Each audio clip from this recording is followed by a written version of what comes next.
and I give the floor to her. Thank you, Juliana. I hope everyone can hear me. Let me thank Juliana for trying to connect us in these very difficult times and also providing us some distraction from the thoughts that are, you know, around us and not very positive these days. So I hope we will enjoy this discussion.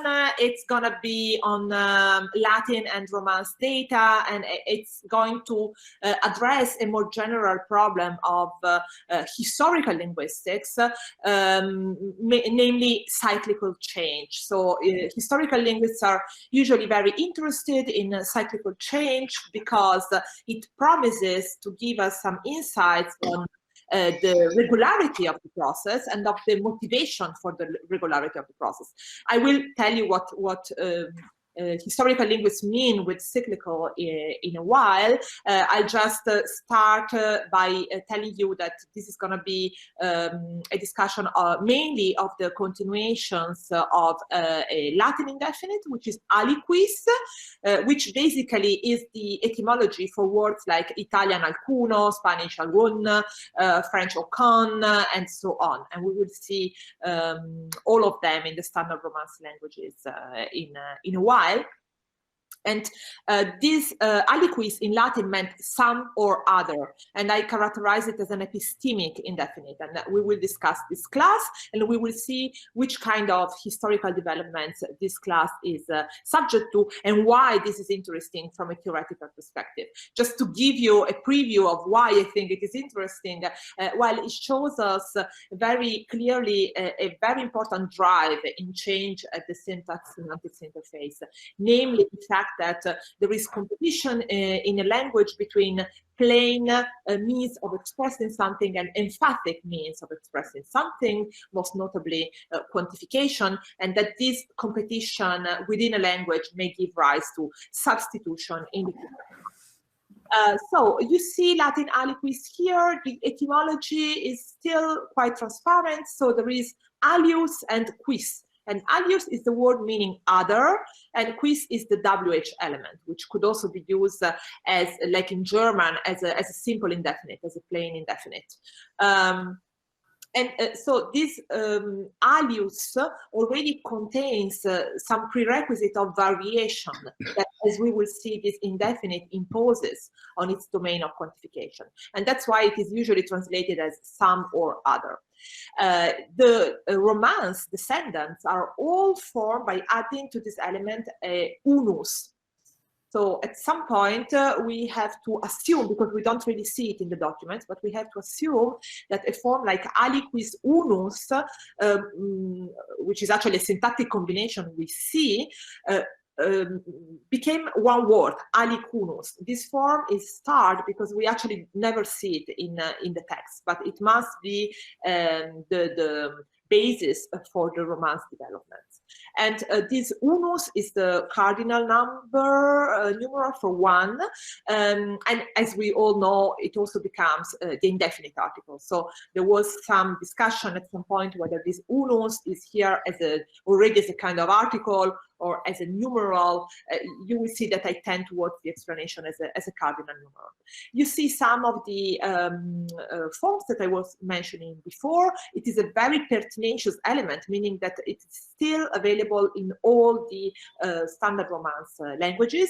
I will focus on the adjectival forms, but you will also see that from the accusative form aliquem, we also have some other only pronominal forms in the Ibero-Romance languages. Now, what is interesting about this element? One could say, oh, you know, it's the historical linguists, they just can talk about one word for hours. But in fact, this is an element of the functional lexicon. So it is more interesting from a theoretical perspective to have a look at what happened. And what is really puzzling and therefore interesting is the huge amount of variation that we see, which seems to be subject to some principles that we have to discover. First, we see a split between the plural and the singular. And I won't talk much about the plural, it would need a talk of its own. I will just simplify a lot, saying that the plural, alcuni, algunos is a plain or specific indefinite. For specific here, I mean the delinked interpretation, so a sort of partitive interpretation which is connected to a set that is previously given in the discourse. That means that this element is basically means some in the plural, and it's basically in competition with the plural forms of the indefinite article, in a way that has been studied, but that would lead us too far today. So I will just leave it apart. I just tell you that it is really difficult to reconcile the plural development with the singular development, with the development of the singular form. In the singular form, we see at least three families of uses. One in the contemporary Romance languages. One is the use epistemic indefinite, which is what we translate as some or other. This, I will argue, was already available in Latin and stays in some of the Romance languages. In other languages, it can also have a use as a weak polarity item, so being basically found only in irrealis context, to remain really pre-theoretical. So in situations where we either have downward entailment or more broadly in situations that do not presuppose the existence of the referent. And then we have a further family of uses where the element is either a very strong polarity item, so something that is only licensed by negation, anti-additive context, or a proper negative concord item. So an item that is really syntactically, as we will see, is syntactically endowed with formal features.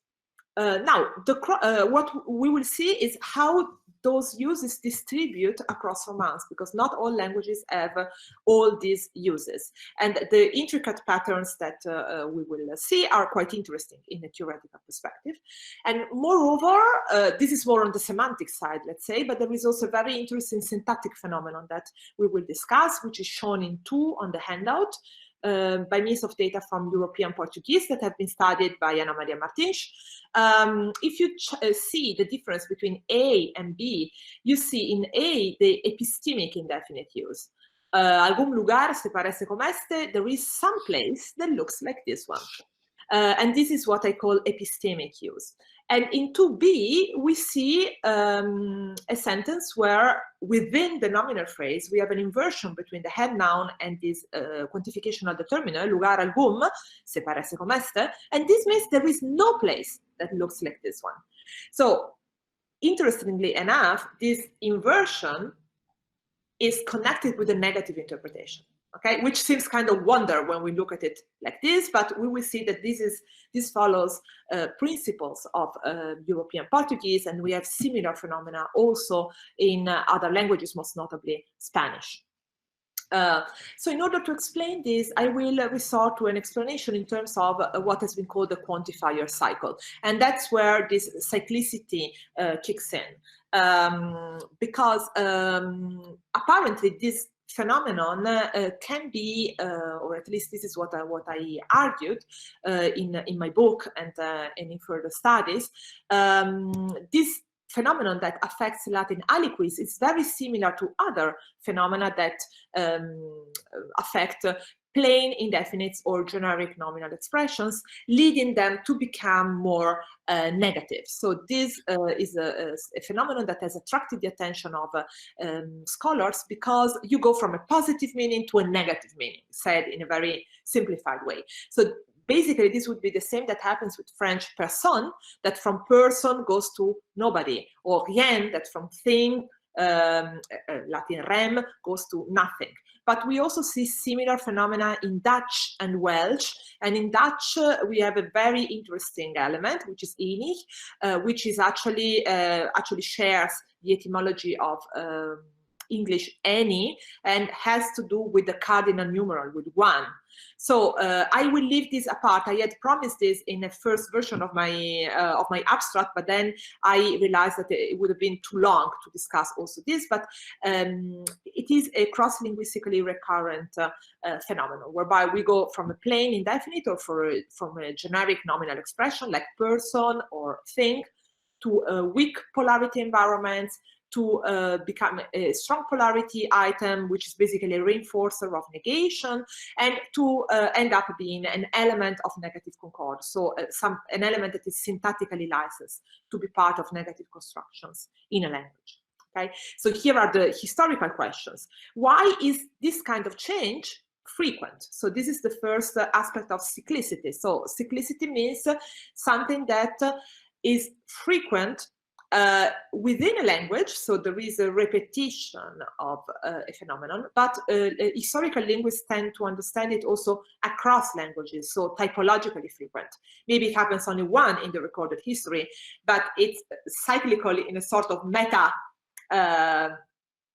way, so it repeats itself across different linguistic histories.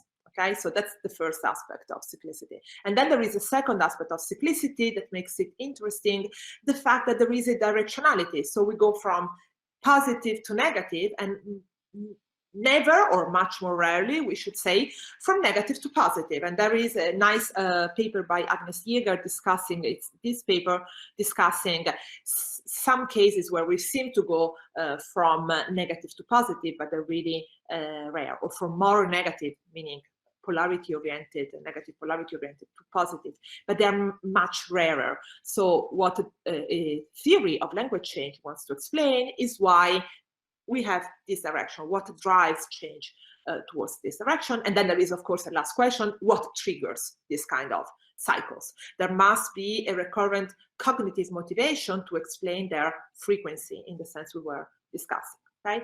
And I will address this question by connecting the quantifier cycle to another very well-known cycle that concerns the development of negative markers across languages, which is Jespersen Cycle.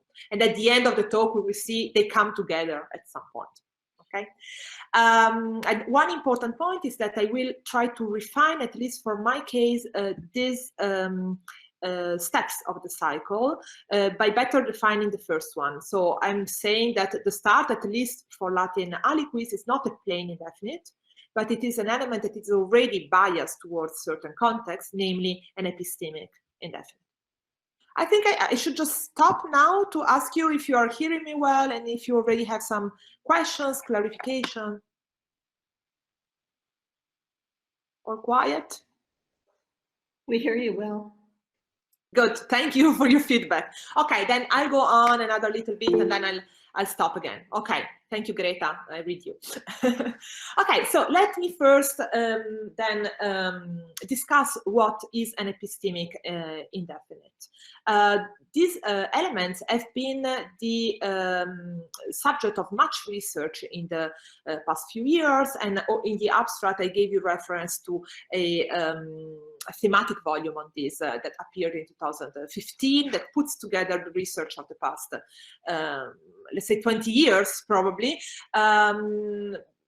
basically through this new label of epistemic indefinite that has been proposed for Spanish algun at the beginning.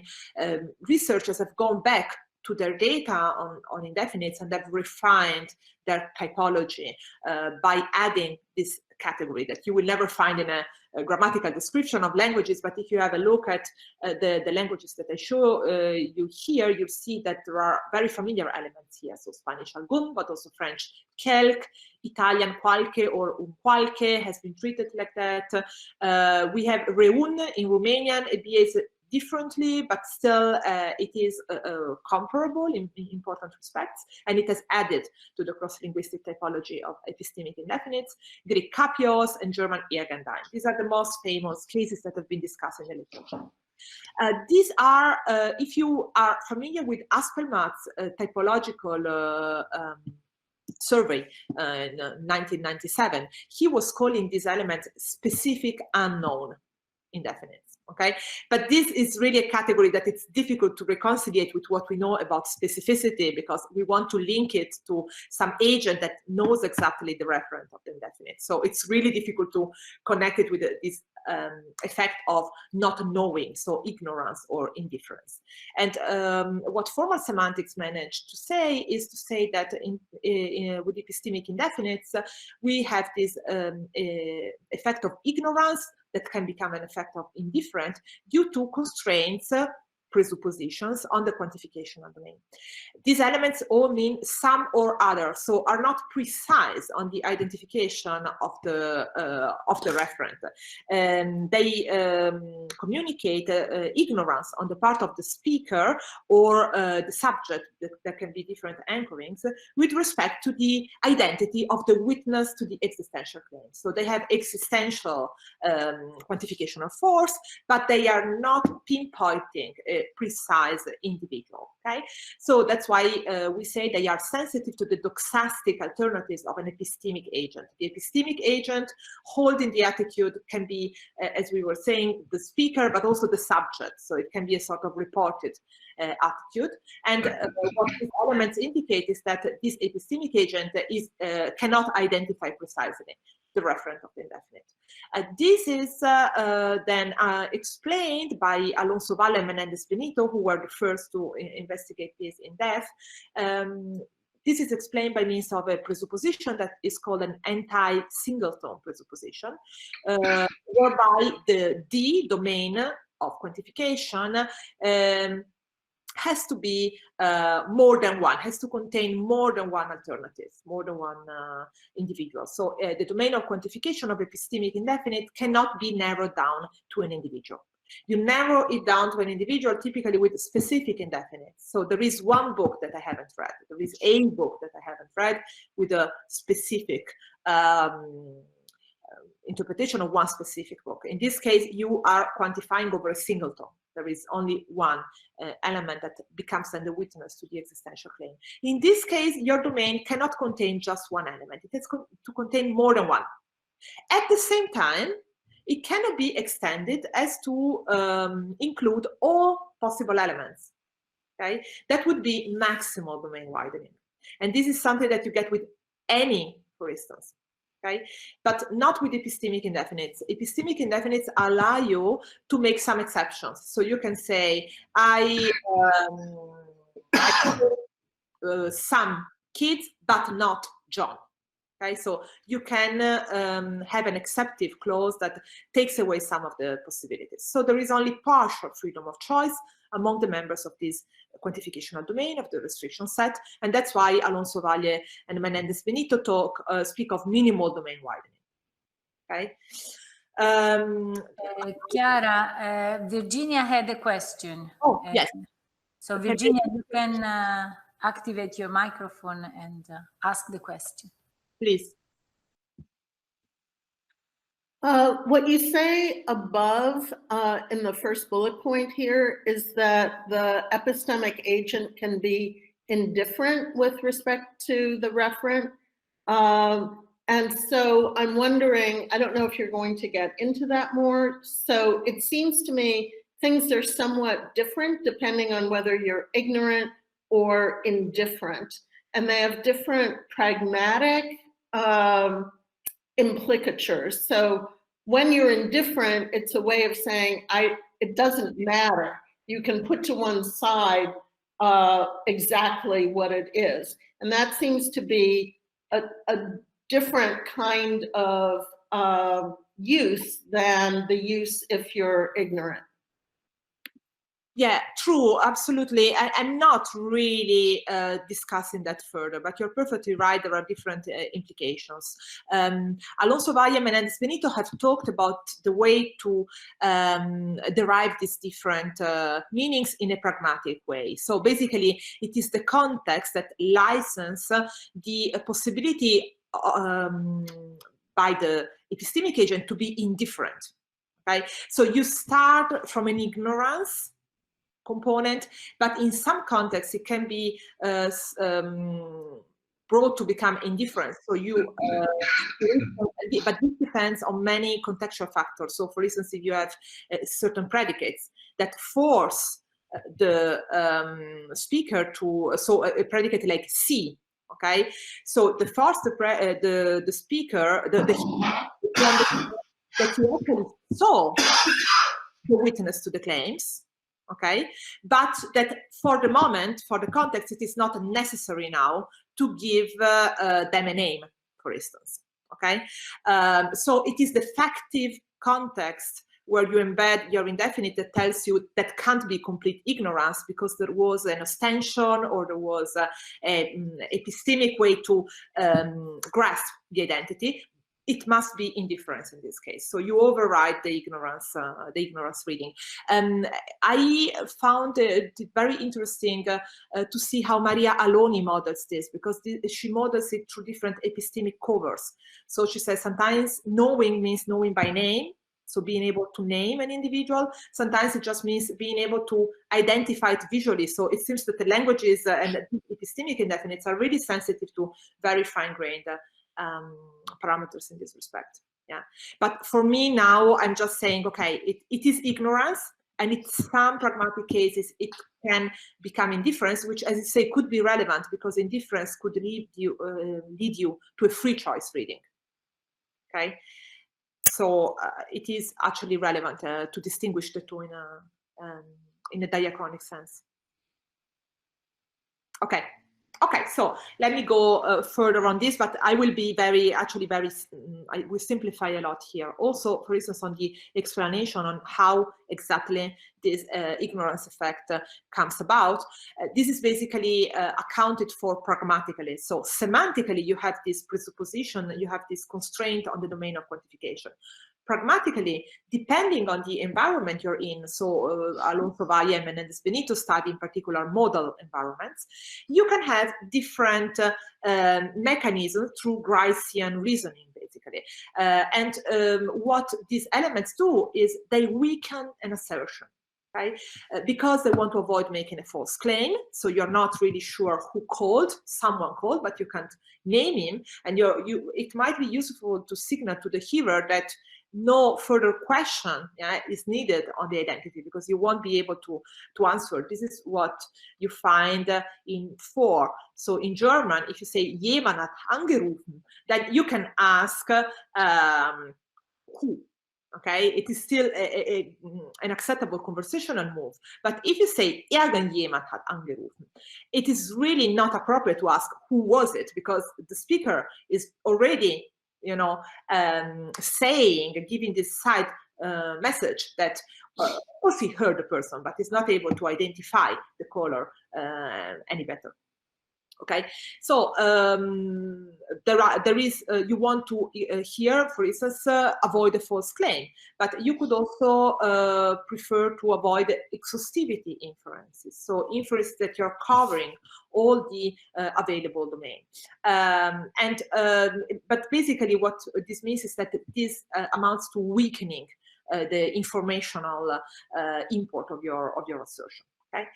Now, since these different pragmatic values depend crucially on the context where this element is introduced, this is not a plain indefinite. It is not an element that can just be there independently of the surrounding context, but it is subject to a sort of licensing, which might be a pragmatic licensing, but it can be also, as Chiara does, for instance, can be formalized as a kind of syntactic licensing.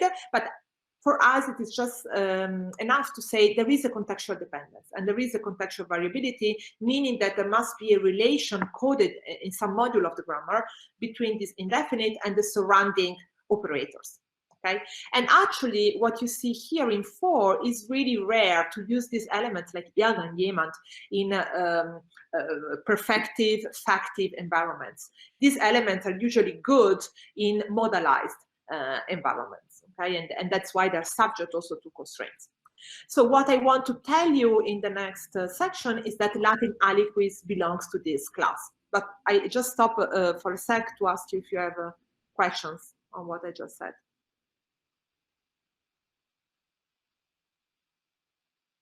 Okay, I'll go on, but please feel free to type your question if you want. So this Latin aliquis, it's always been there, some or other, and I very much like the definition that Bernard Bortolucci gives of it. Aliquis entails the existence of a set of individuals that can freely vary. So there is a sort of entailment of existence of the set, not of the specific then individual, and that's what gives rise to this free variation within a minimal domain.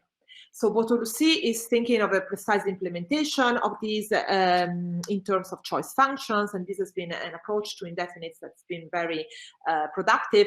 I am not committing to that here, and I'm just saying that I stay with Alonso-Ovalle and Menéndez-Benito, saying simply these elements have a quantificational domain that is bigger than one.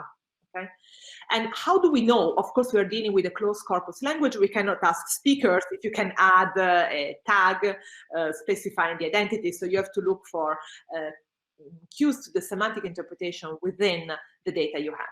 And there are two main ingredients. One is wide scope. This means that this element tends to strongly prefer scoping above other operators in the clause. Most notably, this is clear with negation. Okay, so you don't have with the aliquis an interpretation where you have the negative operator scoping above the existential, so it does not exist. But typically, the existential scopes above negation. So you have interpretation like there is something that is not. And you go on with your predication. So this happens also with specific indefinites like English some that has been argued to be a positive polarity item, so an item that escapes context where it is trapped within the scope of another operator. I don't go that far because I actually, in my book, I show that there are some cases where aliquis scopes below some operators. But what is really important for my talk is that with respect to negation, we never have the reading where aliquis is an existential trapped below negation, but it's always scoping above. And also there is, by means of the analysis of the context, you can also single out this epistemic component. So you are using aliquis when the referent is unknown to the speaker. And this is very clear, for instance, when you have contexts where in the text you have a contrast between aliquis and quidam, which is another Latin indefinite that means some specific person. Okay, and quidam is typically followed by further specification of the referent, whereas referents introduced by aliquis are not picked up subsequently because they're not real referents, they are just virtual reference. Let's have a look at some examples. So the first example here in 5 gives you a flavor of what I mean by epistemic use. We have a context where the speaker is looking at the body of a man dead at sea. So they are on a ship and they find a man dead at sea, and they are starting their lamentation and say, oh, this poor guy. So maybe in some part of the world, his wife is expecting him, maybe a son who doesn't know what happened, and so on. Okay, so you have an explicitly modalized environment, maybe. Okay, so you have really here there are lucky cases where you know, this is made explicit in the context, and it's really clear also at the end where you have utique, it means anyway, whatever. Yeah, he must have left someone somewhere. We don't know if it's a wife, we don't know if it's the son, if it's the father. There must be someone who you know, was a loved one, yeah, by this person. But very clearly here we have a modalized environment. So although we have a perfective verb, there is some modal flavor whereby the referent introduced by aliquem can vary according to different contexts. And this is really parallel to what you see with Spanish algo in the examples that are discussed in the literature. 6 shows you this fact concerning scope above negation. This means, so bear with me, this is a philosophy, so it's always complicated, but here it's really clear what it means. You use this verb, carere, to lack, in a different sense when there is something that you don't have, aliquid non habeas. There is something that you don't have. It's not you don't have anything, okay? But there is something. I'm not specifying it further because it is a generic statement. There is something that you don't have, and you feel you are aware of the fact that you don't have it. Okay? And so in this case, it is really clear to make sense, this has to have a sort of presupposition of existence, but no further specification of the referent. Things change in late Latin. So in late Latin, we start seeing interpretations where aliquis means any below negation. So this wide scope above negation is not always, it's becoming rare. It's not the way this element is interpreted, especially in some late authors from the 4th century of our era. So that means that examples like this are extremely rare in classical Latin. So you just prefer not having aliquis anywhere close to negation. Okay? If you have it in a negative environment, it has to have wide scope. In late Latin, you start using aliquis much more often in contexts where negation appears, and you have actually interpretations where the negative element scopes above the existential quantifier. Let's have a look at 7a. So this is really very interesting, I think. This is Augustine, so 4th century our era, discussing early translations of the Bible. And especially he's here discussing a translation from a passage from Exodus, okay, where they say that there's nothing green left on bushes and on trees. Now, the first translations in Latin were really dependent on the Greek text. Okay? And the Greek, New Testament Greek, was a negative concord language. Okay?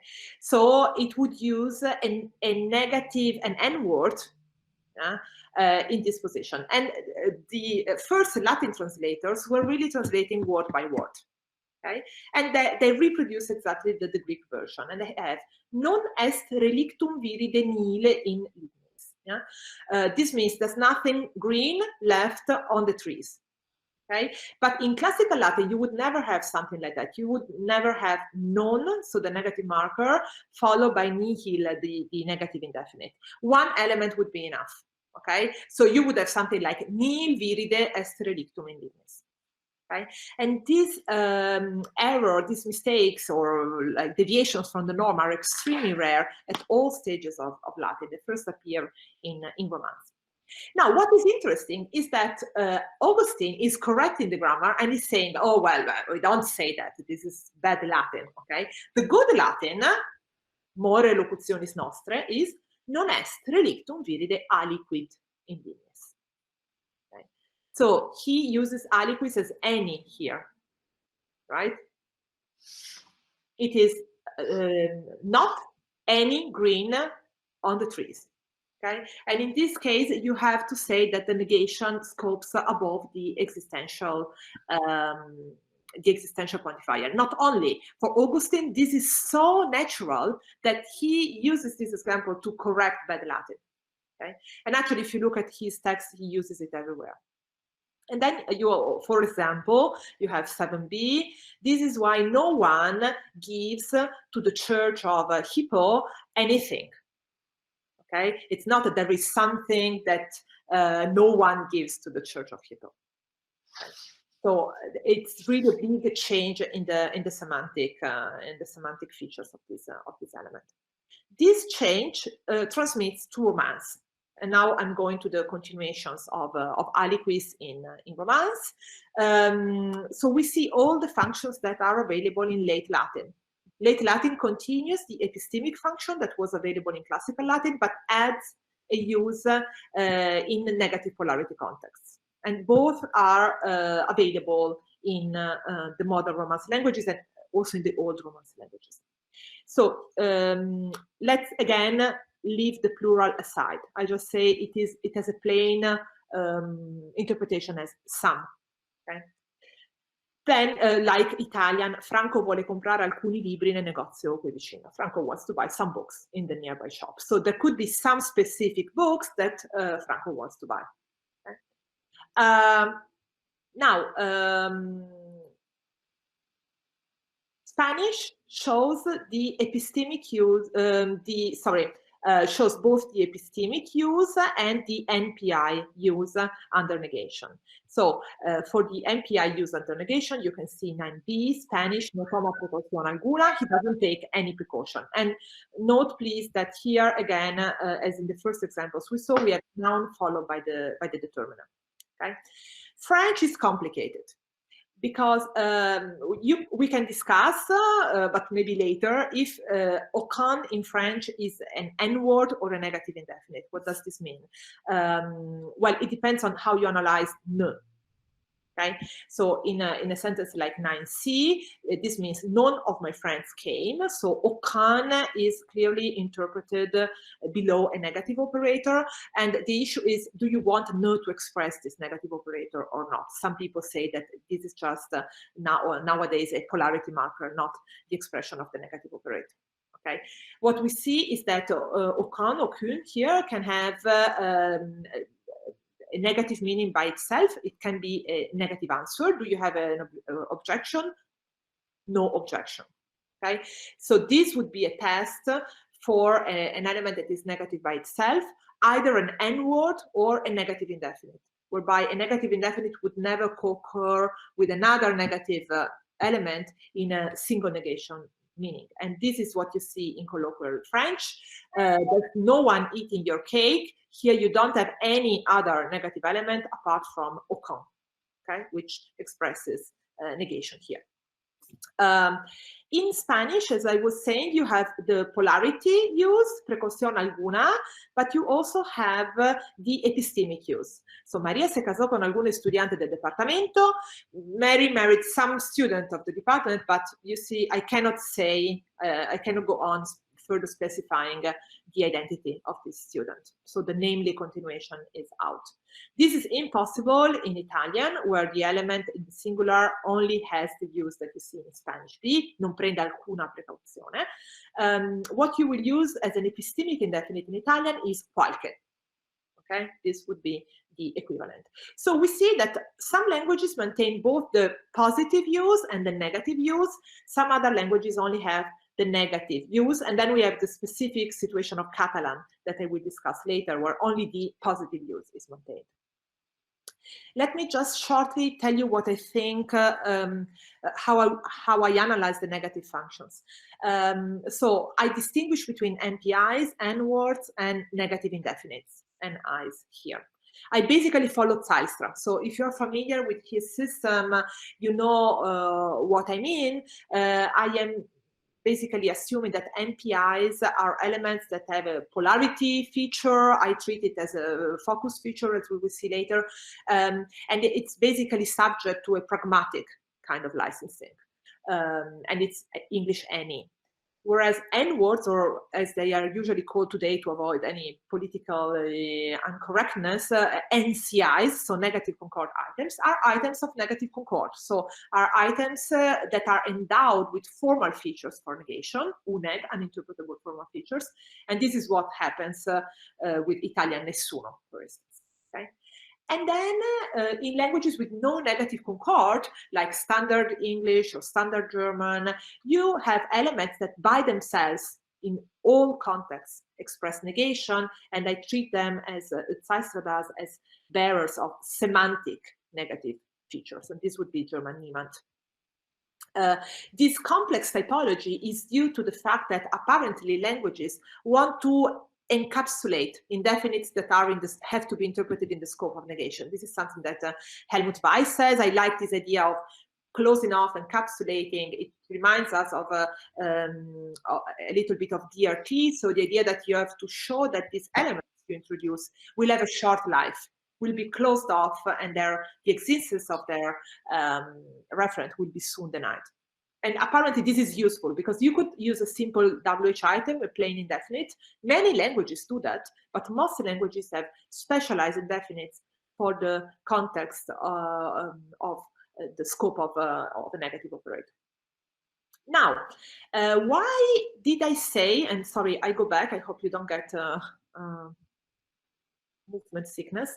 Why am I saying that Spanish has an NPI and Portuguese has an N-word here? Well, I base on those data that have been discussed by Anna Maria Matench, namely the asymmetry in subject position. Okay, so in Portuguese, we see what we saw at the very beginning, so this alternation in the order, right? So we have algum animal, determiner followed by head noun, and this means some. This is the epistemic use. And just reversing the order, animal, algum, gives you the negative meaning. Okay, and this is in subject position and is not preceded or followed by any other negative marker. So this means that this element by itself is enough to express negation, and this is why this is considered to be an N-word, so something that is endowed with a syntactic feature for negation. It can be self-licensed thanks to this feature. This is not possible in Spanish. You cannot say persona alguna vive aquí or persona alguna no vive aquí. Nothing is possible in subject position. The only possibility is no vive aquí persona alguna. So where you have it in object position, where it is clearly C-commanded by its overt licenser, which is the negative marker, or the N-word preceding the verb. Yeah. So in this case, we are saying that this is an NPI, because otherwise, if it were an N-word, a self-licensing item, we would expect it also in subject position, and we don't have it. And the same applies to Italian. We cannot say persona alcuna, alcuna persona vive qui, that's completely out, but we can say non vive qui persona alcuna or alcuna persona, because inversion in Italian is possible, but not obligatory. Okay? Now, also Ana Maria shows that actually also in Portuguese, this is a late development. So the first examples in subject position appear in 19th century European Portuguese. And she also admits that some grammars, the more conservative European, Brazilian Portuguese in this respect, and also some European speakers don't accept those elements in subject position. So that's probably really a change in progress. Okay, where you go from an NPI that has to be licensed by a C-commanding overt licensor to an N-word that is self-licensing, able to access more positions. Okay? Okay, Spanish is, like Italian, a non-strict negative concord language. What does it mean? That if your N-word is in the area of the clause that follows the finite verb, then you need a negative marker before the finite verb. And both elements are connected in a chain and give single negation. But if the element is itself, the N-word is itself before the finite verb, then it is enough. So nessuno è venuto means nobody came, exactly as non è venuto nessuno. If you add non here, nessuno non è venuto, that would be a very marked double negation structure, where actually you end up cancelling the two negations and yielding a positive statement. Okay? And D is impossible. So if the N-word stays after, so it's hierarchically inferior with respect to the finite verb, then you need the non before the verb. How do we account for this? Well, again, I follow Hede Zijlstra's work. I understand the negative concord as a form of agree. And that's what happens in the configuration where the indefinite is after, follows the inflected verb. In this case, this indefinite has a uninterpretable formal negative features that needs to establish a syntactic relation with the interpretable counterpart. And the interpretable counterpart is expressed by the negative marker. Non è venuto nessuno. Okay. In case the indefinite ends up being before the finite verb, nessuno è venuto, in this case, you insert, according to Zijlstra, an abstract interpretable counterpart, okay, which is triggered by the presence of this uneg at the edge of CP. Yeah, that's how we would understand it nowadays. And this is a sort of last resort operation to get rid of uninterpretable features. Okay, and so the trick is to have an abstract version of the negative operator. Okay, I stop for questions if you have. I don't have any question, but I encourage everybody to write something on the chat to make sure that they are still hearing and everything is okay. If they don't have a question, just see some lively... some feedback that just yeah. and so is everything okay? Do you have questions? Here. Okay, good. Great. Everything clear. Thank you, thank you. That's really useful. Okay. We're asking our students to do that when we are teaching. Thank you so much. I Okay. have a small question, Chiara. I have a small question about the way you're talking about subject position. Yes. So, do you intend that to be in contrast to the idea of subject? Because even when you've got nessuno in the cases where it's allowed, Yeah, nessuno è venuto. Non è venuto nessuno. Yes.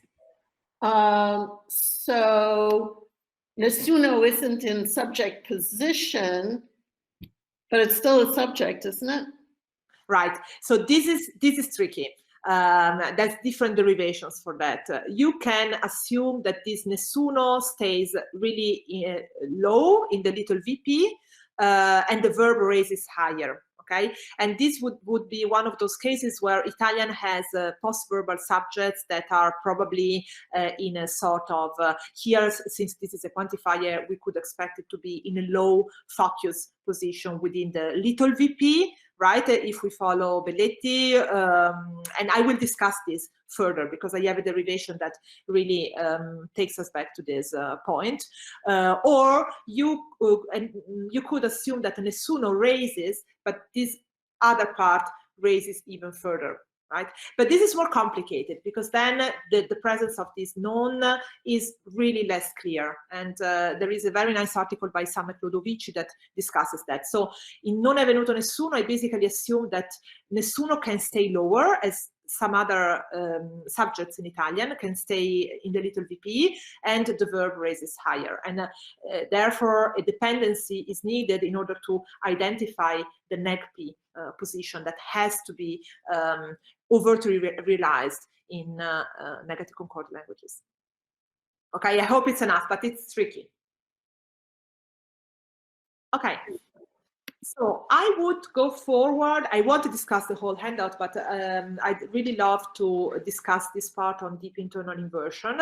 I will now try to make sense of what we saw. So I will just give you some generalizations about what we saw concerning the distribution, and then I will propose the way I model deep internal inversion. So the fact that algun n is an epistemic indefinite, and n algun is a MPI or an n word. Okay, so basically, when do we have this kind of inversion between the head noun and the quantification determiner? Only under the scope of negation and anti-additive elements like senza, without. Okay, so these are really strong polarity environments.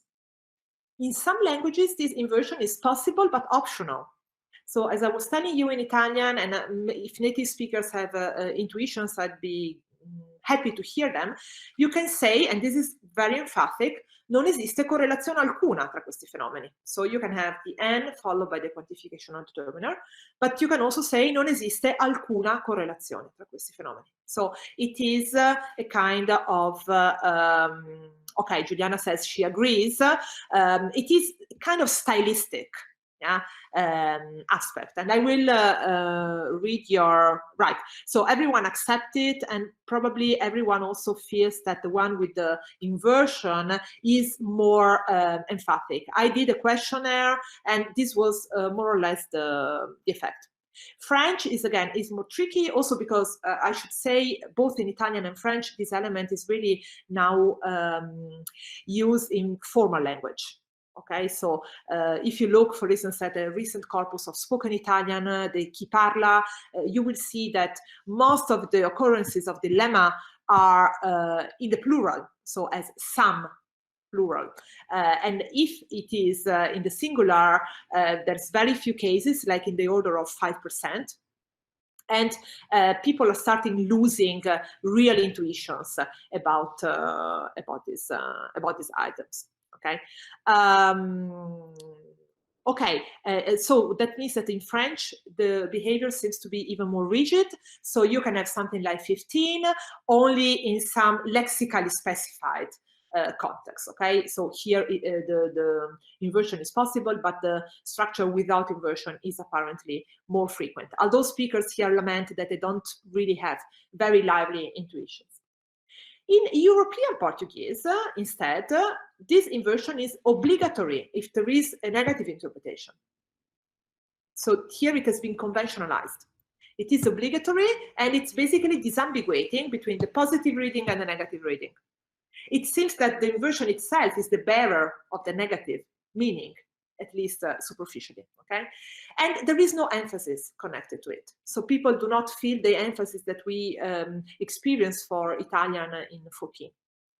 Spanish, again, obligatory, but also possible in weak polarity context. So for instance, in the context of a conditional clause. And it is felt as emphatic. So the speaker who responded to my questionnaire says, I use ningún if I don't want to have emphasis. No ha pagato la quota ningún estudiante.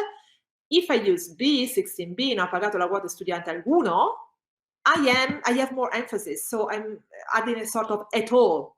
Okay, in a way, semantically, I am expanding my domain to avoid all possible exceptions to my statement, okay? Which is the use of a negative polarity items. They're used for emphasis. 16C shows you that it is obligatory. So if you have negation, you have to have inversion. If you want to have wide scope, so if you want to have an epistemic indefinite scoping above negation, there is some student who didn't pay the tuition fees, then you have to have it before the verb and with no inversion. Okay?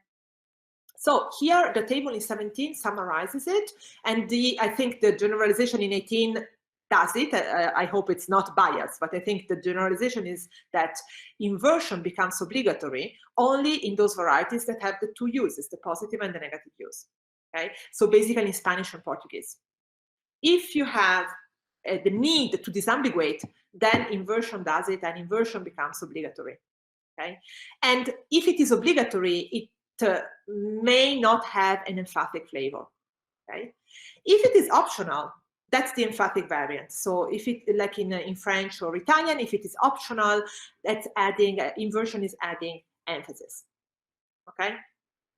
Now, we still have Catalan, and I'm discussing it very shortly now. Now I'm giving you some information about the diachrony. So what does the diachrony tell us?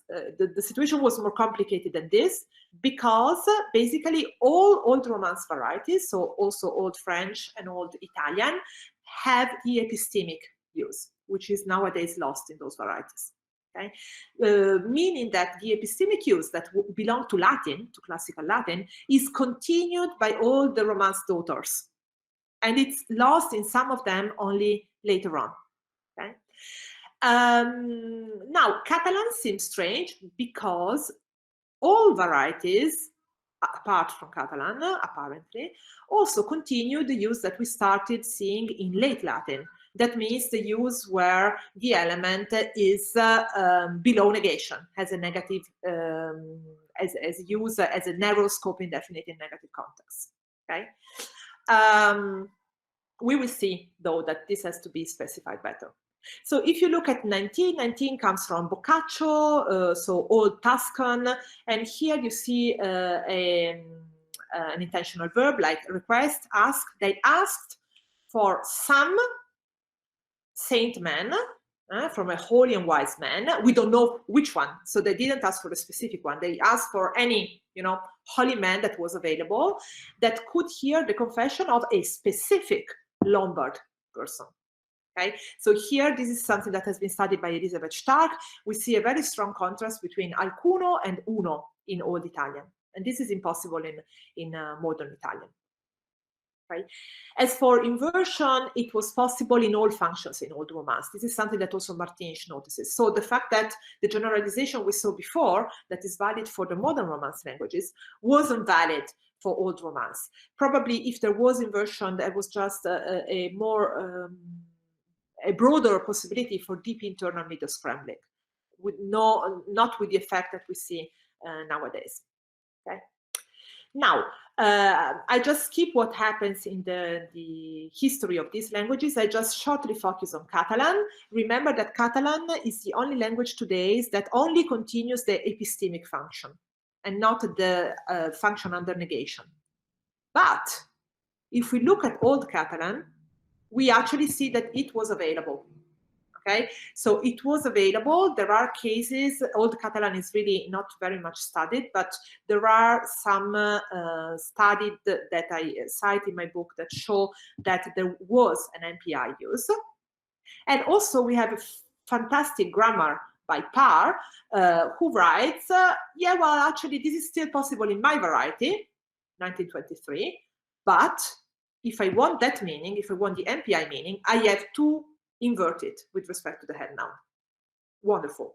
So basically, we have the sign that also Catalan was like a European Portuguese, or better Spanish, but then at some point lost, for some reason, the negative use and only maintained the epistemic use. Okay, good. So what is this inversion? This inversion, this deep internal inversion that gives us the difference in Spanish and European Portuguese between the positive and the negative variant, I analyze it as a form of focus-motivated displacement within the DP. Okay, let me just skip this part and go to the syntactic proposal, and we will come back to the semantic part. Okay. So for the syntactic part, I propose that there is a movement to focus P, okay, which is a position inside the NP. Okay, so with no inversion, some student, you would have alcuno in the D position and estudiante within the NP. If you have inversion, you move alcuno to a focus position within the DP, and you obtain the inversion by moving the remnant NP to a backgrounded topic position within the DP. Okay, so that would be the way. You first move the determiner, and then you move the restriction around it, and that's how the determiner ends up being final in your sequence. Why would the determiner move to focus? Because it is an MPI, okay? And MPIs are sensitive to focus. And here I follow Chiara, who says polarity sensitivity is basically based on emphasis, okay? Potential or actual, he's thinking of any, okay? I will speak another 10 minutes and then I stop, okay? But I will explain how the semantic works. I just focus on the syntax for a while. The presence of a focus P within the DP is questioned on the grounds of the fact that you want only one focus position in your predication, in your clause, okay? And if you have it within the DP, you have to find a way to connect this to the focus in the clause. Okay? But languages like Latin force us to assume that there is displacement within the DP, and I follow the structure in 21, where I assume that there is a left periphery within the DP above the little DP, which according to Juliana is the top projection at the end of the inflectional domain. So there is a parallelism between the DP and the clause. After the inflectional domain, you have a articulated left periphery. Now, the inversion with Algun would belong to the family of phenomena that Bernstein studied in this paper, Focusing the Right Way in Romance, where she shows, she argues that some elements that end up being rightward in the DP are focused. Now, for Spanish, I remind you all of work by Laura Bruget, who showed that actually we also have a low position for demonstratives in Spanish, so it's not clear at all that 22a is actually a high demonstrative that is crossed over by the rest of the nominal phrase. It's for Spanish at least, but Juliana and Rossella Iovino have argued that something like this, so with the movement of the demonstrative high surpassed by the rest of the but some other element of the DP is possible in Latin. Bernstein talks also about reinforcers, talks about free choice, and talks about contrastive uses of possessive pronouns in languages like Italian. Il libro mio, non tuo. Okay. I skip it here because I see I've been talking a lot. There's also interesting evidence coming from the use of only. Brennan argues that if you have something like one linguist only has to be within the DP, and this would be again a case where only, which is a focus particle, is in the focus position and is preceded by backgrounded restriction material. I also skipped this part, but there is an obvious parallelism with the clause. So, and this is what Virginia was asking me earlier. So the fact that subject inversion could be understood as a way to focalize the subject if we assume together with Belletti that there is a low focus position above the little VP, so in the low periphery of the clause, and that for then subsequent reasons, elements like the verb can move higher, strengthening then the focus in to the right. And we also know that there has been work that explains this in prosodic terms in order to let this the focus element bear the nuclear accent. Okay, so I give a syntactic explanation, but people who prefer reordering at the prosodic interface could also understand it in another way. As I was mentioning, movement to the topic P, so the movement that really gives rise to the inversion, is due to a backgrounding of restrictions of quantificational material, again, in a way that is parallel to what can happen in the clause. Chi ha capito il problema? The focus is Gianni. Ha capito il problema? Gianni. Okay, focus to the right. I also skip it because I really prefer to focus on my conclusion, the quite a long part that we can discuss during the question time, where Anna Maria Martin shows that actually what can move past the determiner can be a head or can be a more complex phrase, depending on the language. Apparently, Portuguese is subject to more constraints. Okay, I skip this because it would really take too long, and I just complete by telling you what is the semantics underlying these movements. Well, I attribute this to a sort of scalar focus. So the focus that in English is expressed by particles like even. Okay, the idea is that basically algun as a epistemic indefinite already expanded the domain, a minimal expansion, more than one. The even focus forces the domain to be maximally widened. So basically there is a union between the alternatives evoked by the epistemic determiner and the alternatives evoked by focus that force the expansion of the domain.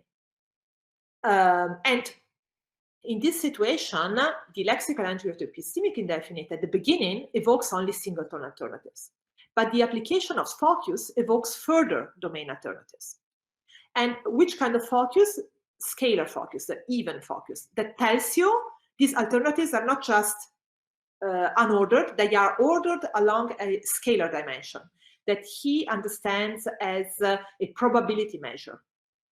Okay, and even connects with the least probable alternative. Okay, so basically, what you're saying is even a child could solve this problem. You take child as the least probable alternative to solve a problem. And then you say, in this case, even the most surprising, the least probable alternative holds. Okay? And if you say, is not even a leaf is left on the trees, you're basically saying that a leaf is the most possible, most probable thing to be on a tree, and that not a leaf is the least probable because negation reverses the entailments. And so you have the structure, not even, not a leaf is left on the trees. And this is what gives you the emphasis we were talking about, the fact that alternatives are maximally widened and or ordered along this scalar dimension, which could be analyzed also differently. Here I take what Quelque does, so where he treats it as a contextually determined probability measure. Okay, so there exist other alternatives that belong to the context that are different from the proposition in focus, and the proposition in focus is the least value on the contextually determined probability measure. Okay. Now, what happens in the history? Well, what happens is that, as we saw, once this movement becomes conventionalized, so it's obligatory, emphasis gets lost. And this is what takes us back to where we began, so with the cycle, and this is also where I will stop. So the fact that basically there is the possibility, so speakers like to add emphasis to what they say, but on the other hand, emphatic constructions are subject to inflationary effects. So you say grazie mille, yeah, thanks 1,000, and it starts being not enough. You have to thank 1,000,000. Okay, and this is also what happens with quantifiers, and widening the domain is a way to add emphasis. But once you routinize it, you use it a lot, this emphatic effect goes away. And this is what happens in Portuguese, where basically the element became an N-word, so a UNEG element, where it is just this uninterpretable formal feature that triggers, together with UFOC, the kind of deep internal inversion we talked about. And this is a way that we understand grammaticalization to work, yeah, a sort of conventionalization of features. Let me just stop here. I'll just tell you, this is something that doesn't happen just here, but happens across languages. That's one sense of cyclicity that we saw. Take nessuno, Italian nessuno. Nessuno comes from nec ipse unus, so not even nec, not even one. And this was in competition with the nemo, which was the old indefinite in the language, which meant nobody. And people were, there was a competition between nemo and necunus, and this competition is won by necunus, which becomes nessuno, and it's not emphatic at all today. If you want to emphasize it, you can say nessunissimo. Yeah? You can have a superlative or some other ways, and who knows if this will become important enough in use to be established. Okay. I conclude here. It's really just text here. I wanted to show you that this inversion is related to the original motivation for the expansion into negative context, which is the tendency to reinforce negation, to express negation more emphatically. And that's why at the beginning I told you I want to connect it with the Jespersen cycle. Also, changes in the form of the negative marker are connected to the necessity of emphasizing negation. We can ask ourselves, why do you really need to emphasize negation? But this seems to be a very strong tendency in languages of the world. I'll stop here just to give some space for questions, if you still have the strength to do that. Thank you. Thank you, Chiara. It's been very, very interesting. And actually, I apologize, but I should have introduced Chiara, who probably everybody knows, saying that she has published a year ago or 2 years ago now, a very beautiful book that I have read a lot because I wrote a review on it. So I can really witness that her book is very interesting, not just for Latin, but for anybody who wants to study indefiniteness. So now I hope somebody has questions. Thank you, Giuliana. Thank you very much. Questions? You can just turn on your microphone to ask a question. If nobody does, I have a question. I don't think, I mean, everything you say can be rephrased in another possible structure. So if you go for a moment up to your that left periphery of the noun phrase, because actually I think due to other work on quantifiers, that alcuno is not like a demonstrative or a possessor. And even the demonstrative or the possessor, as you said, may not need to move to focus and then be preceded by everything else removed. But we can just say that what is focused, I mean, will probably be connected to the focus on in the closer focus, right? So we'll check its focus feature with the closer focus, and will remain in place in its DP-internal structure. Okay, and then the rest moves just once. I mean, instead of having two different movements, one and another one, you would have just one movement to, let's say, a topic position in this left periphery. And then with respect to quantifier as opposed to demonstrative and possessives, I would say the quantifier, following work with Anna Cardinaletti, has its own structure, which has a lexical projection plus a functional projection and maybe even a left periphery, as you say. But the left periphery of both noun phrases and quantifier phrases are just for topics. Okay, yeah. Okay? Yeah.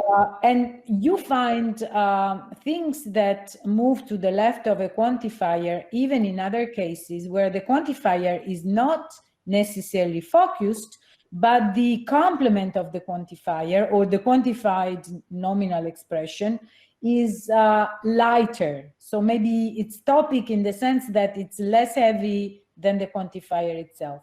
Right. And you have, so for example, loro tutti. Okay, which is I mean, again, in Italian it's optional, them all, but in English, for example, it's obligatory. You cannot say all them. Yeah. You have to say them all, right? Because probably them is a weak pronoun and it has to move to the left.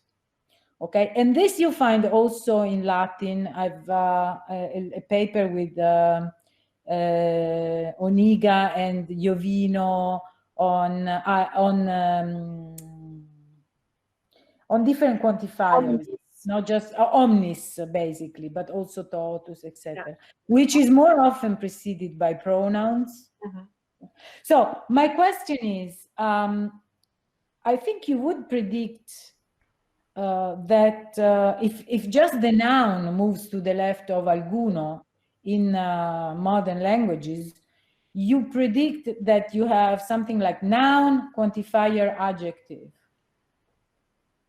Do you have that, or you more often have noun, adjective, quantifier, or adjective, noun, quantifier, something? What do you have? Yeah.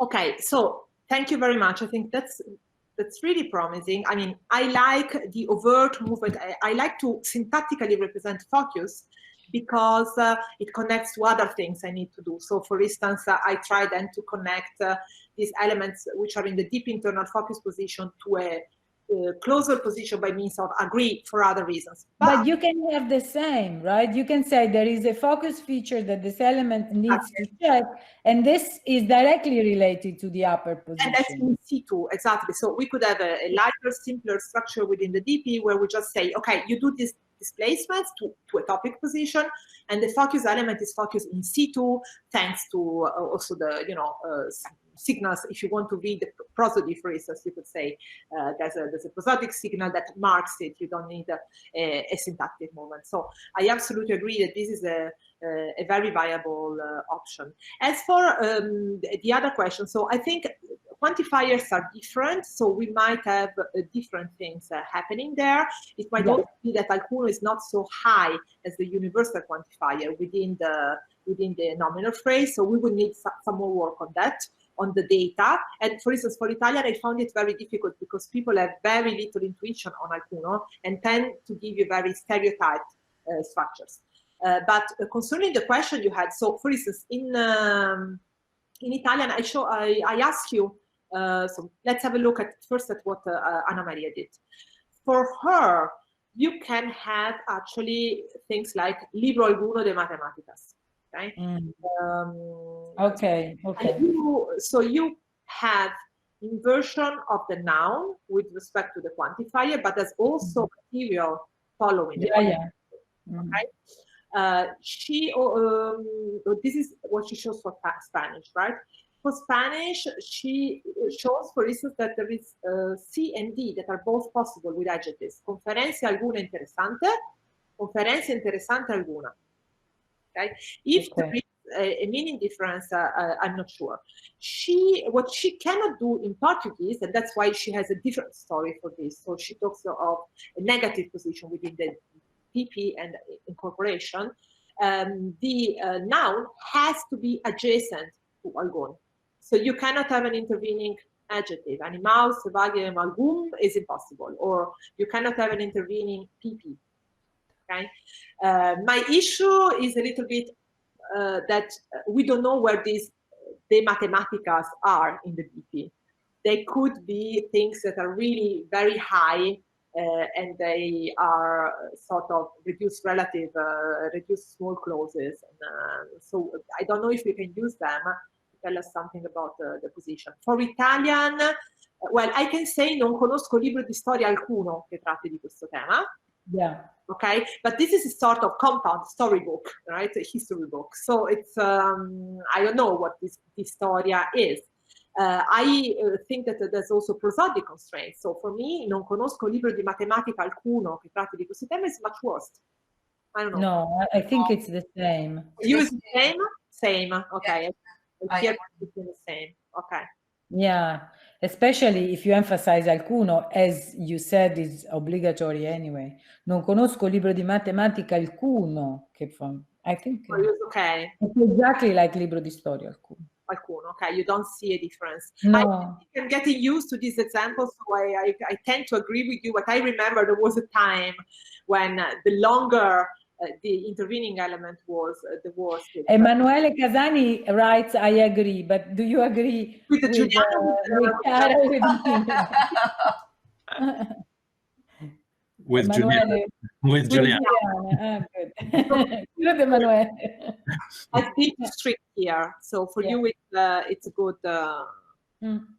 They're very rare in corpora, so it's actually the only way is to. To have a question. Thank you for the answer. There was a question by Roland. Hi, Roland. Roland, you must activate your microphone yourself. See, can you hear me now? Sí. Yeah. Hi, Chiara. Thanks for this. I think this was very clear and convincing. I've just one question, which is kind of a follow-up to Juliana's question, is so in those varieties where you have inversion, but you have no emphatic effect, focusing effect. So what are the movements? I did not understand what are the movements. So the difference is between positive and negative reading, but since you have a strong hypothesis that the movement involves movement of the D element to a NP internal focus position, and then the noun moves to a topic position, I was wondering, when you have similar inversion effects, how do you derive? Right. What movements are you assuming, and with what effect are they correlated? It kind of escaped me. Yeah, well, of course, because it was very quick, and also I omitted very important aspects. So here is the line I would propose. I would say in languages where, let's take Spanish, that's the clearest case, okay? Spanish is a language where it is obligatory to have inversion, but it is still emphatic. Not with respect to the non-inverted case, but with respect to other determiners. Okay, so what I take it to mean is that you need focus in order to be felicitous in negative environments, in order to be in the scope of negation. You have to be informative, and the only way to be informative is to strengthen the assertion by expanding the domain to the maximum. Okay, and this is what I connect to the presence of focus, because the determiner per se wouldn't be able. Okay. Okay, but we also have to say that it is obligatory to have this inversion in Spanish. Otherwise, you would have the epistemic value, right? And that's why, in this case, I am saying there is probably an uninterpretable focus feature on the negative one that forces this inversion. So I'm saying if you want to be in the scope of negation, you have to be maximally widened. And this condition is expressed as a formal feature, forces you to enter a relation, a syntactic and semantic relation with the focus operator. Okay, that would be the way.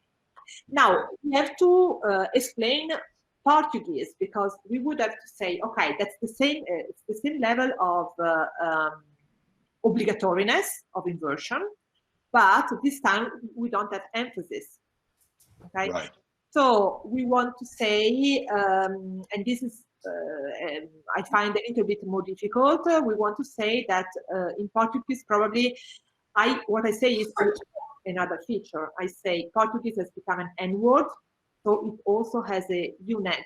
It's not just this kind of focus licensing that you have with MPIs.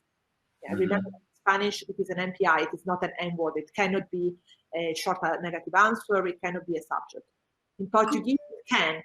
So probably this means that the original focus relation has been reanalyzed as a simply negative relation. And that's why Ana Maria, for instance, she says, this is a neg-P, not a foc-P. So she doesn't come to think of a focus movement because she doesn't have the semantic motivation for it in Portuguese. That would be, and so that would be a grammaticalization climb. You have an optional focus diacritic that can add emphasis if you want, Italian. You have obligatory focus feature that forces you to maximally widen if you want to be under negation, because otherwise you would be the other element in the language. You would be the epistemic one, that would be Spanish. And you have the extreme of this climb where on top of the focus relation, you add the negative relation, and this takes over. And that's basically the same reason why ne pas in French is not emphatic anymore, but it had to be at some point. Ah, okay. Okay, that would be the line, but the specifics are difficult to formalize. Yeah, okay. And when you have the emphatic reading, you say this alcuno is a determiner. Would you not have to say that you have a numeral reading there, not even a leaf? So not even one leaf, and to have the alternatives 2, 3, 4. Right. So this is thank you for this question, because I think this is historically very clear. So the aliquis unus, so the unus that adds and become the formative in Romance, has to be the cardinal numeral. Yeah. At some point, there was some work that connected this with specificity. So they said this was the unus becoming a specificity marker in late Latin. This was Manolio Manea, for instance, at some point, because she was connected it to the plural use. But here we are dealing with the singular, and I think the cardinal singularity is fundamental, because that's how you generate the scale you need, the scale of natural numbers. So one is the most obvious thing that exists, right? And if you say not one, you are negating the most obvious narrative. Okay, thanks. Yeah, thank you. May I ask a question, Chiara? I'm Laura. Laura, right? Hi, Laura. Yes. Thank you very much. In my opinion, I think that it is not fair to compare alcuno in post-nominal position with demonstrative in post-nominal position and possessive in post-nominal position in Spanish. Because when demonstrative appears in post-nominal position, there is no focus interpretation with respect, no change of interpretation with respect to demonstrative in pre-nominal position. And the same with the possessive, the tonic, the free element, the free possessive, and not the clitic possessive in Spanish. Because if you can interpret mio post-nominal with the definite article, which is a possibility. This interpretation, when the determinant is different from a definite article, this is the only possibility to that Spanish, the grammar of Spanish has, because you cannot say un mi libro. It's impossible. You have to say only un libro mio, or namely to express a possessive and a determiner at the same time. So, and there is, in this sense, there is no focus interpretation. It's the only possibility.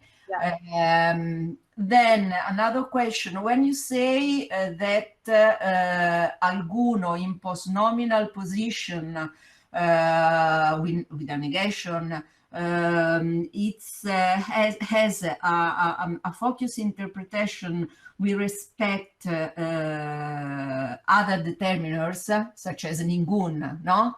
Right. Yes. I don't understand this comparison, because it's the only possibility to have alcuno with a negative interpretation in post-nominal position, such as in Italian. No, sorry, not such as in Italian, different from Italian. Differently from Italian, yes, I think I get what you're after, yes. Okay, so first of all, thank you. I agree that, so at least that the Spanish facts are very different, okay? And that Bernstein's idea that everything that is to the right in the DP is focused is not tenable, okay? What I think is interesting is, and as you say, one should really assume, so one should check for those languages where some configurations are obligatory, right, especially in combination with other determiners. And this would be a very interesting hint to the fact that there are low positions, so that there is movement within the DP that sometimes maybe is blocked, and most of these elements originate low and then raise to functional positions, which is not necessarily, therefore a low position is not necessarily. You can adopt also other hypotheses, but the facts are these. There is no interpretation with this element, and if we observe, for example, the French case in 22b, see, it's a bound element, it's a clitic element in post and in a post-nominal position is quite strange. So in a focus position. Okay. Sorry. Well, I think so. What Judy Bernstein is thinking here is always a contrast, right? So for those varieties that have a difference between si and la, a difference in the deictic orientation of these elements. So basically, I think that for B and also for D, she's thinking of situations where you have you're contrasting options, and so she's thinking in particular of contrastive focus, which in some languages is a possibility. So for me, il libro mio can only be contrastive, but I change the order to express this kind of meaning, which would be also expressed by a stressed prenominal mio. But so I take your point that we cannot automatically say, okay, something that is usually high is at the right. That means that there is some focusing of the element. It's not always the right interpretation.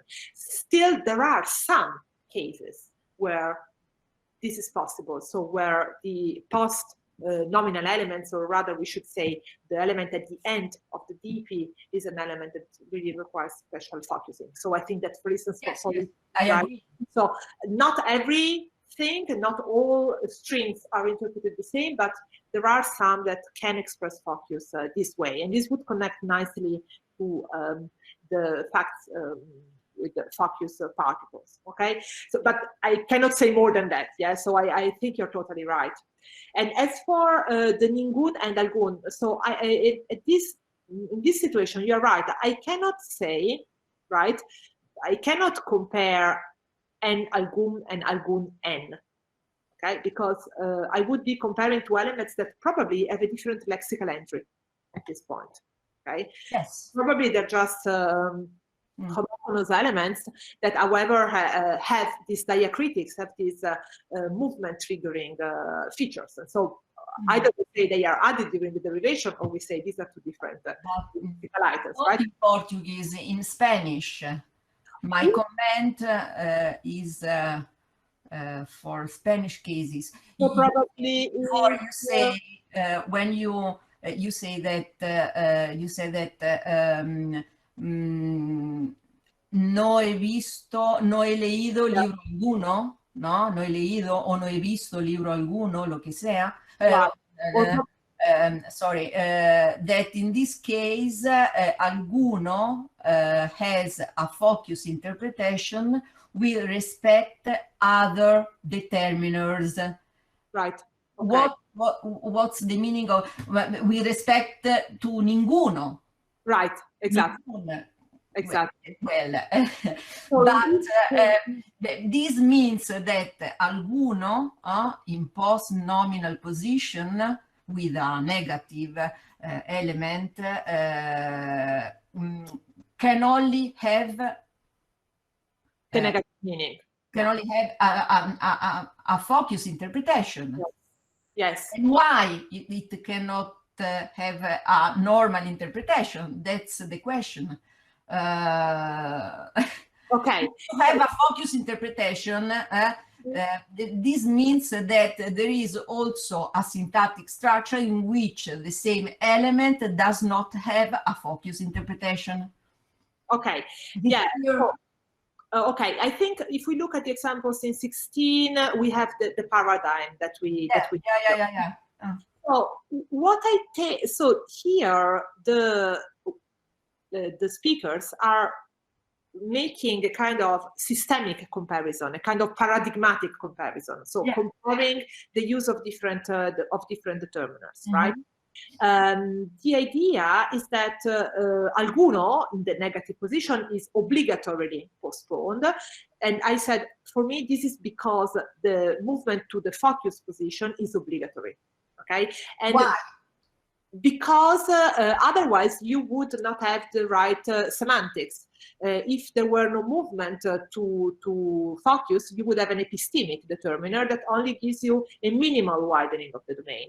And this is not informative enough. That's why epistemic indefinites are not good under negation, because they don't contribute any sensible, pragmatic contribution. Yes, but if you say this, sorry, but there would be some contexts in which alguno does not have a focus obligatory, an obligatory focus interpretation.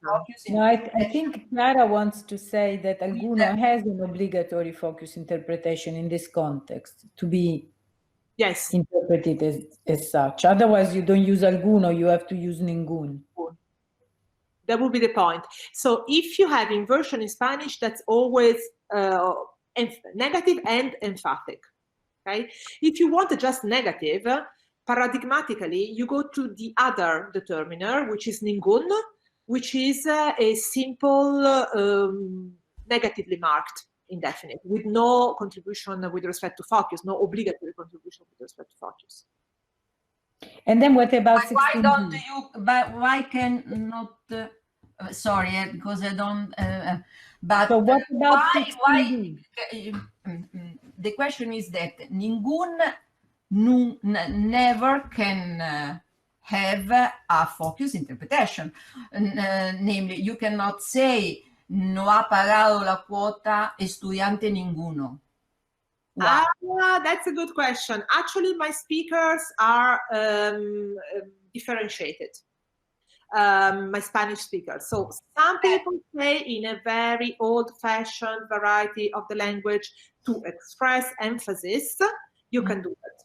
Yes, because in this case, ninguno has a focus interpretation, but Intended. Whereas alcuno is obligatory. Is obligatory. Yeah. And you cannot say no ha pagato la quota algún estudiante. Yeah, It's exactly. impossible.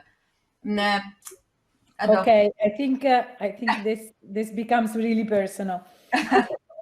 We can talk later. Yeah. Yes. Are Thank there you, other Chiara. questions? Okay. So in case, I think this was the experiment has gone through. I checked actually this room with the end, the GIV is not going to be used in the next 2 weeks. In the next 2 weeks, we will have the other one. So I will send everybody a reminder with the correct room for a few days before next week. If you, I'm seeing Eduardo, very good experiment. Thank you, Eduardo. Okay, so I thank Chiara very much. I thank everybody who was here for almost 2 hours. Right. And I hope to see everybody next week. Thank you, Juliana. For me, it was really great fun and very stimulating thing during these days of isolation. Thank you.